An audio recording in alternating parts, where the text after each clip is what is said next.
Vendredi de la première semaine de l'Avent. De l'Évangile selon saint Matthieu au chapitre 9, les versets 27 à 31. En ce temps-là, Jésus était en route. 2 aveugles le suivirent en criant « Prends pitié de nous, fils de David !» Quand ils furent rentrés à la maison, les aveugles s'approchèrent de lui et Jésus leur dit « Croyez-vous que je peux faire cela ?» Ils lui répondirent « Oui, Seigneur ». Alors, il leur toucha les yeux en disant « Que tout se passe pour vous selon votre foi. » Leurs yeux s'ouvrirent et Jésus leur dit avec fermeté « Attention, que personne ne le sache. » Mais une fois sortis, ils parlèrent de lui dans toute la région. Pour la prière préparatoire, je demande à Dieu notre Seigneur sa grâce pour que toutes mes intentions, mes actions et mes opérations soient purement ordonnées au service et à la louange de sa divine majesté. Je me rappelle l'histoire en relisant lentement le texte. Pour la composition des lieux, je peux voir par l'imagination Jésus sur la route, en partance pour la maison, et je peux le suivre. Je demande la grâce, celle de chercher Jésus d'un grand désir et de croire en lui. Je vous invite à faire une contemplation. Dans un premier point, je vais voir les personnages. Jésus qui est au centre de la scène, silencieux, et les 2 aveugles qui ont certainement entendu parler de Jésus, de sa compassion pour tous les malades. Et je tire profit de ce que je vois. Dans un deuxième point, je vais regarder ce que font les personnages. Je regarde Jésus marchant sur la route, rentrant à la maison. Je regarde les 2 aveugles se rejoindre, suivre Jésus sur la route, attirant son attention. Je les regarde entrer dans la maison. Ce qu'ils savent de lui, de son pouvoir de guérison, les pousse à s'approcher davantage de Jésus. Qui mieux que Jésus peut prendre en considération leur malheur?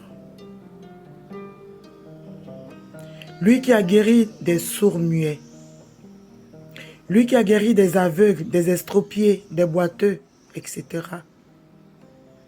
Je regarde Jésus toucher leurs yeux et les yeux s'ouvrir. Je peux voir l'expression de leur visage. Et malgré la ferme interdiction de Jésus, une fois sortis de la maison, je les regarde tout à leur joie d'être guéris, parler de Jésus dans toute la région. Je tire profit de ce que j'ai vu faire par ces personnages. Dans un troisième point, j'écoute ce que les personnages disent.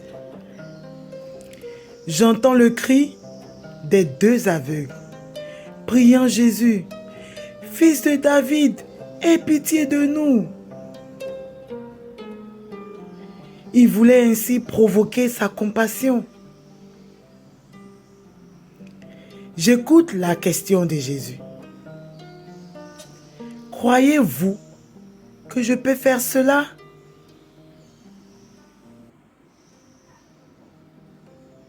Jésus en appelle à leur foi. Est-ce que vous êtes sûr que moi, Jésus, je peux vous redonner la vie? Évidemment, s'ils l'ont suivi jusqu'à la maison, c'est précisément parce qu'ils croient en lui. J'écoute leur belle profession de foi qu'ils ont faite à l'unisson. Oui, Seigneur. Et j'entends Jésus répondre. Alors, que tout se passe pour vous selon votre foi. Je laisse résonner en moi toutes ces paroles. J'entends également l'invitation à la discrétion faite aux deux aveugles. Et je me laisse interpeller par un fait. Jésus accorde la vue à ceux qui voyaient déjà par la foi.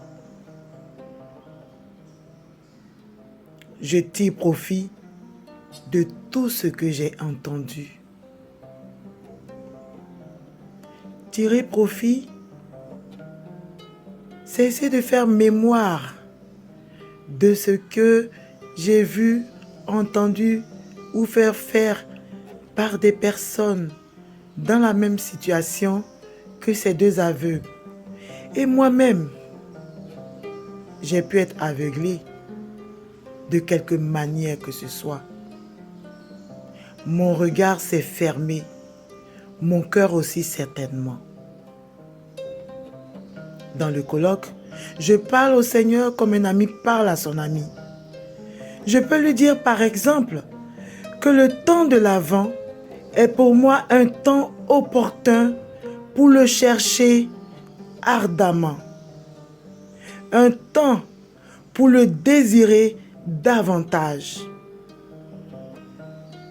Un temps pour favoriser mon intimité avec lui.